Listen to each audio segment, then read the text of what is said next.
What's up, guys, and welcome to the Wise Guys podcast, episode 34. Am I right? Oh, man, that's a big number, and that actually brings us right into what we're talking about today. 34, it represents Big Papi, David Ortiz, a postseason legend, and we're talking some postseason baseball. The Mets just went at it with the Padres. It's your boy JRey with my boy Johnny T, and we're going to talk a little bit of baseball. How you feeling today, baby? As a casual baseball fan, I did not watch the Mets once this season, Justin. I know they won 100 games. I know they have pitching and some awesome sluggers, but that was an utter disaster.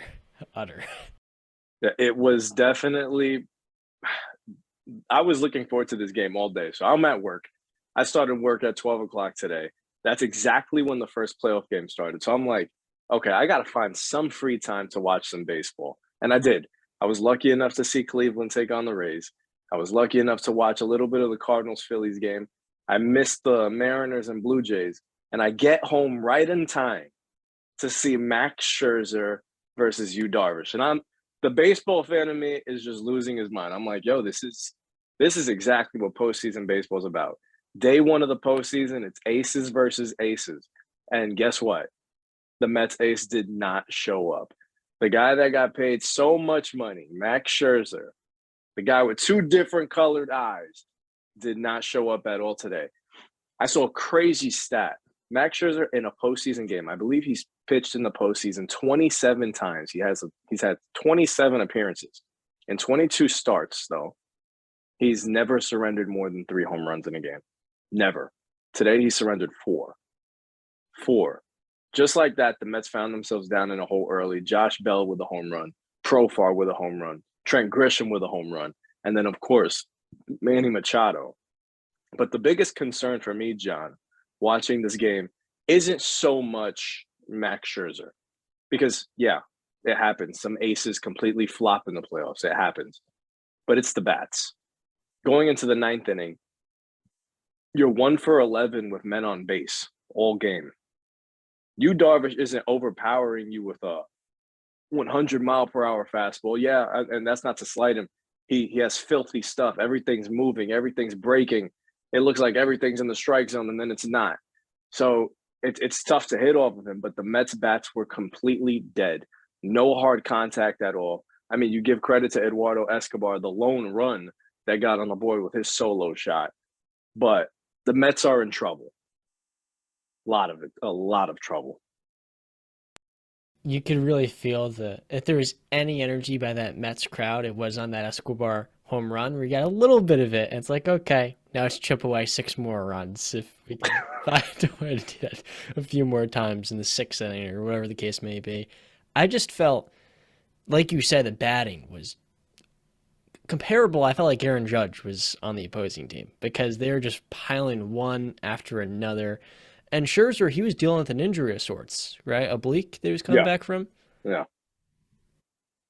Yeah, so he's working his way back, but it's the end of the season. So everybody is really working through injuries. It's a 162 game, marathon. And everybody, when they get into October baseball, you just hope you're healthy enough to get through it. And last October, when Max Scherzer was dealing with the Dodgers, he was dealing with some arm fatigue. So this guy's almost 40 years old. He's pushing 40 in a couple of years. So, I mean, you got to wonder, is he just running out of gas? Can he sustain the work of a long season?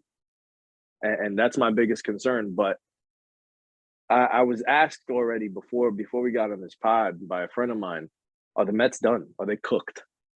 And I was like, I don't know if they're cooked, but they're shook. That's for sure. Tomorrow night, they're going up against Blake Snell, former AL Cy Young Award winner with the Tampa Bay Rays. But guess who they have on the mound? They have Jacob freaking DeGrom, probably the best pitcher in baseball when he's healthy. And, I'll take my money and I'm going to ride with the Mets. It's hard to bet against DeGrom going in this big game. He hasn't pitched in a playoff game since 2015, which is way back. You probably remember this World Series against the Kansas City Royals. And that was when DeGrom had long hair. Now he has short hair, and he's ready to deal for the Mets. But it's going to be a very, very tough battle, uphill climb. When you're going into October baseball, and I know you're a basketball guy, you always tell me in the playoffs in basketball, the defense just gets tougher. Defense is different when it comes to playoff basketball. In baseball, the pitching is a whole lot tougher. Everybody is throwing their best. They're going to send their best guys out there. They're not going with the full 5-man rotation. They'll go with a 3-man rotation. So you're going to see that best pitcher multiple times.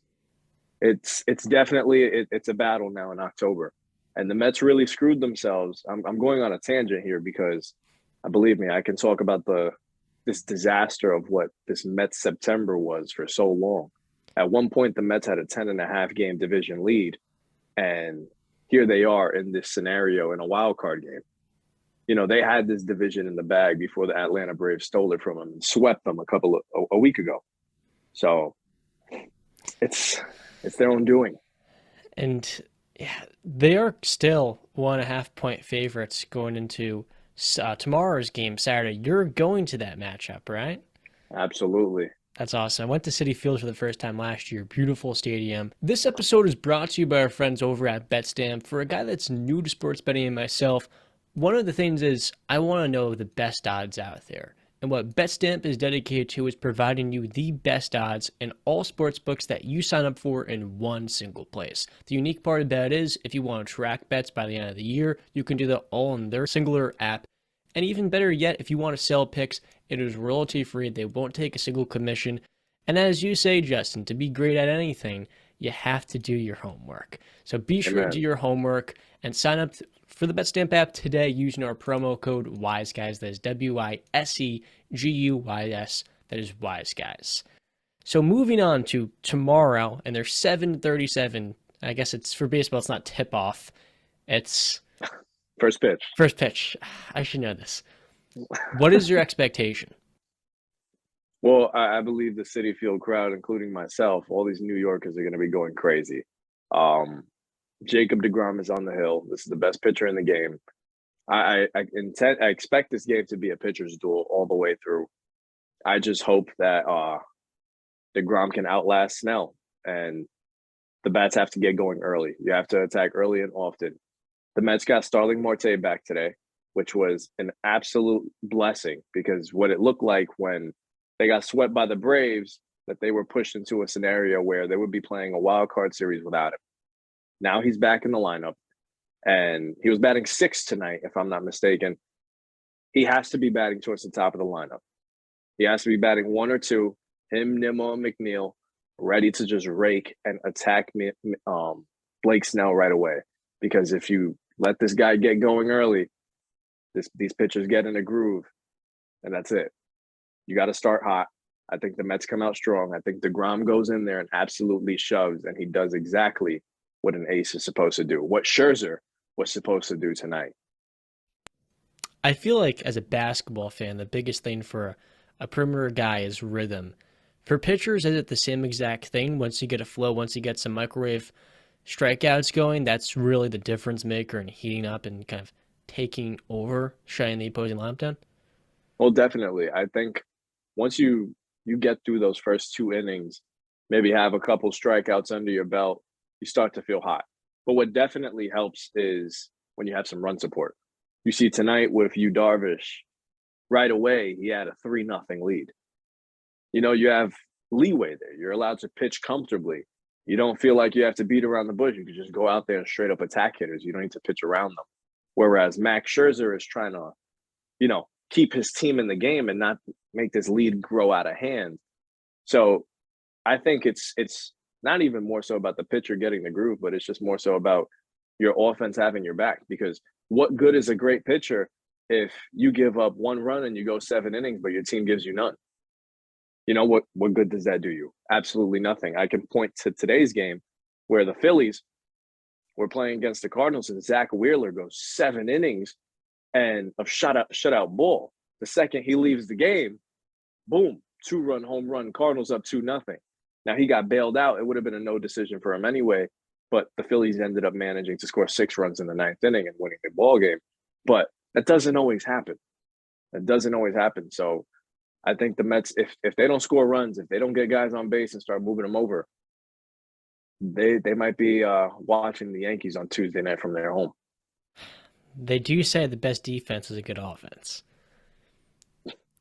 That's a fact. That is a 100% a fact.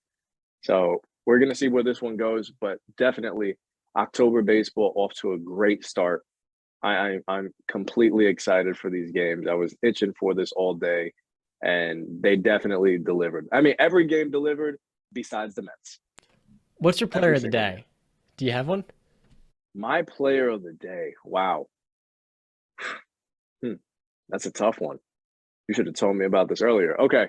Yeah, my player of the day is Jose Ramirez. Jose Ramirez, third baseman of the Cleveland Guardians.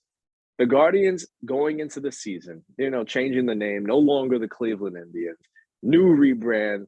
I know people that are probably not even fans anymore because it doesn't feel like the same history. Well, get over it because Cleveland still keeps winning. Terry Francona is still managing that team. They're so young. They're so exciting. And every game this season, every game that they've won, it's not that they've been blowing teams out the water. No, they're just gritty. And they'll beat you with good pitching. They'll beat you with great defense. And death, the saying, death by 1,000 paper cuts? That's them. They will kill you that way. And today, they fell down 1-0. The very next inning, who stepped up? Your MVP, Jose Ramirez, with a 2-run bomb, and they don't surrender the lead. Shane Bieber absolutely shoved, but that's not possible without Jose Ramirez's bat. So he's my player of the day.